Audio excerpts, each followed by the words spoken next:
Hello, welcome to my Data ABC classroom. Today I want to talk to you about teaching props.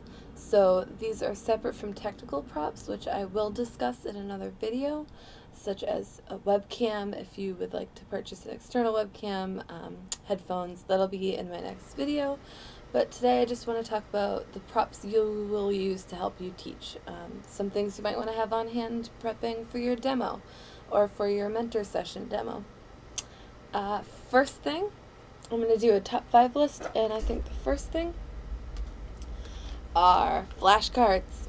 So, if you go on to teacherspayteachers.com, you'll find an incredible resource where you can download so many free teaching lessons, and you can sort them based on the type of lesson. So for these, I think I just typed in alphabet flashcards, pretty specific, and I have these amazing cards I've laminated that have not only a letter, but a picture of a word that starts with that letter. Really great for the middle to lower levels. Sometimes you just want to review the letter sounds with your student, or maybe they're having trouble with a specific letter, sounding it out on a specific word. You pull these out, and it's amazing. Another way you can use these for the older levels is by playing a game, version of Scattergories or Grammargories. You might say, make a top 10 list for me, or make a 10 list for me, rather, of vacation words that start with the letter A. And they might think of words like, let's see, A, that's a tough one for vacation, Australia. Whatever. They'll come up with whatever they want, and you can pick whatever letter. But you can hold up that letter while they're thinking. It's a great warm-up game. See how many they can count. If you time them for 3 to 5 minutes, depending on their level, you can see what they come up with. So these are just great. If you don't want to spend the money on a laminator, or you don't want to sign up for yet another, email list through Teachers Pay Teachers, you could just use basic flashcards like these. This is honestly all I had at the time of my demo, was something like these that are just separated by color. These are not my alphabet ones, but you can see that these are helpful if someone's struggling with a question you've asked. What is your name? Hold up the card so that they can read it. Maybe they're not hearing you right. So that's number 1. I think that's just so important, flashcards. Number 2 would be Whiteboard. This can also double up as a magnet board, which is pretty awesome because you're going to want to give your kids a secondary reward system. Yes, you do have the star system I mentioned in the last video, but you also want to be getting the kids excited about, something that's geared toward their interests. So maybe you have a kid that likes robots. You can print these off. Again, this is actually from a website called Vect Easy, and I'll have both of these links in my video, to Teachers Pay Teachers and Vect Easy. But these were free clip art printouts that I just, printed on computer paper, and then I used a $20 laminator, which I highly recommend, but I can understand why you'd want to wait to buy that until you knew if you were definitely going to be working. The great thing about Data is that they pay you for standby, and that's really awesome because whether or not you have a student, you'll be getting paid. So once you know that you're hired by Data, you can start to think about and prioritize what spends are worth it to just get started for teaching, knowing you have some money coming back. So anyways, you can, make a chart.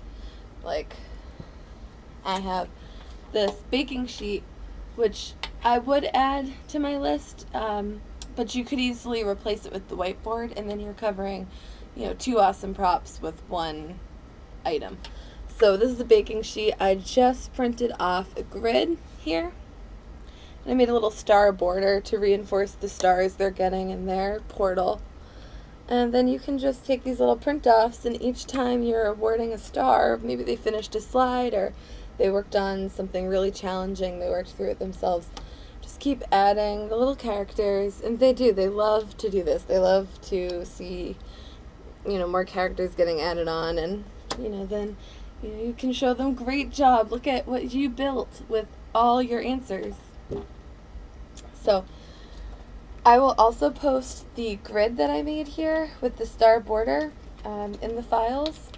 I'll also post any clip art that I've used today, and the flashcards I'll post in the files of the group as well. So you can print off your own versions of these. Just to come back to the whiteboard specifically for another minute, this is great for sight words. Sight words are words that we have to try to memorize because they maybe don't sound like, the letters don't make letter sounds that we typically see in other words. So one sight word, for example, would be, read.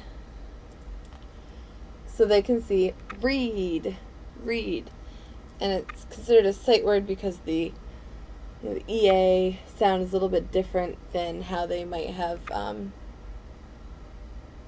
approached, E before. They might have seen red. Read is very different. So that's one example. It just lets them hyper focus into it. Another sight word is actually just the word sight.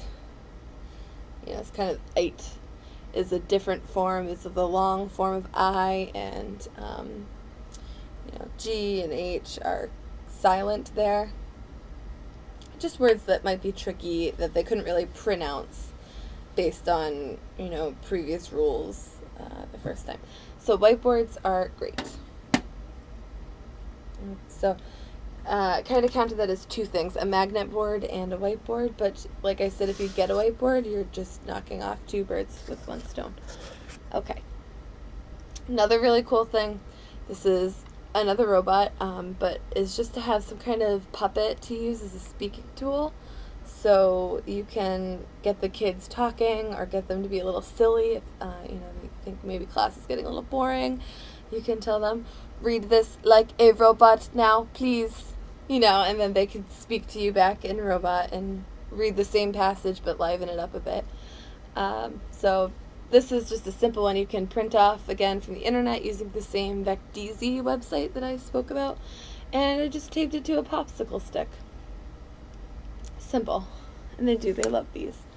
If you're lucky enough to have, child like I do, or a younger sibling, use a stuffed animal. How are you? Sometimes mirroring out what you want them to answer really gets them engaged and, opening up. So, how are you, Corduroy? And then I say, how are you, student? And then, believe it or not, they really will. They will, they'll understand, even if they didn't understand the directions, they're able to follow your lead on that. So then the next thing is just to have something kind of silly, something to lighten the mood. You never want it to get too serious. Their school in China is, their curriculum in China is very serious and competitive and strict. So they come to us to learn English in a fun environment. They really want to be silly, and it's often late. It's often the weekend. You want to be having fun with them. So one thing I found in just the dollar bin were these cool little emojis, and I'll say to them, how are you feeling today? And I'll say, are you feeling silly? Are you feeling happy? Are you feeling loving? Whatever. Silly. Yeah, silly. Me too. Ah, silly. Whatever. It just gets them to engage and interact, and who doesn't know and love emojis, on our phones and tablets. So I think that's it.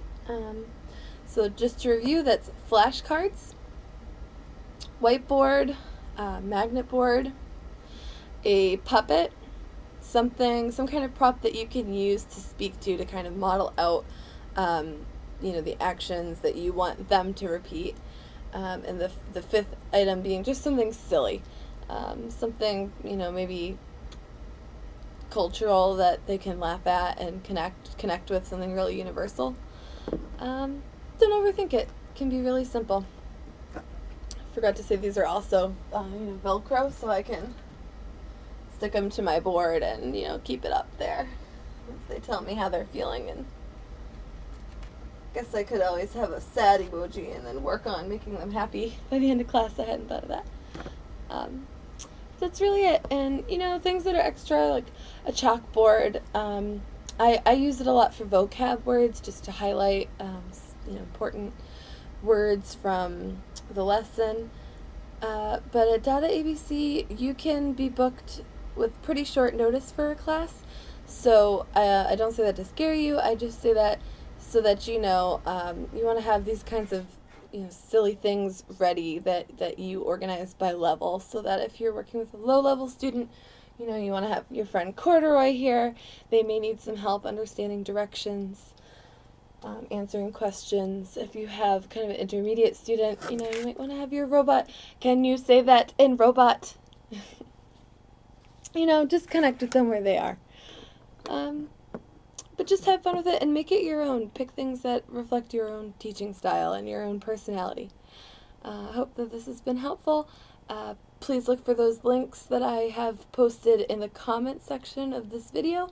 And if you want to use my flashcards or my robot, magnets, and puppet, I'll have those files added into the group files. Okay? Do sign up for Teachers Pay Teachers. I'll talk more about that in the next lesson. In the next video. There are really cool lesson resources that they give you for free, so you don't have to spend anything. All right. I hope this has been helpful. Good luck. See you soon.